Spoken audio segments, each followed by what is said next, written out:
அனைவருக்கும் வணக்கம். தினம் ஒரு திருக்குறள். பொருட்பால் அரசியல். அதிகாரம் 63. இடுக்கண் அழியாமை. குறள் எண் 630.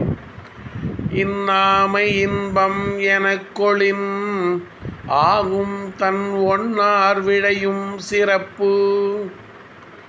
இன்னாமை இன்பம் எனக்கொளின் ஆகும் தன் ஒன்னார் விழையும் சிறப்பு.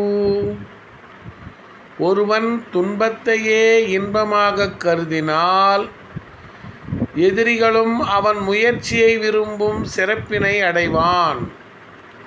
ஒருவன் துன்பத்தையே இன்பமாக கருதினால் எதிரிகளும் அவன் முயற்சியை விரும்பும் சிறப்பினை அடைவான்.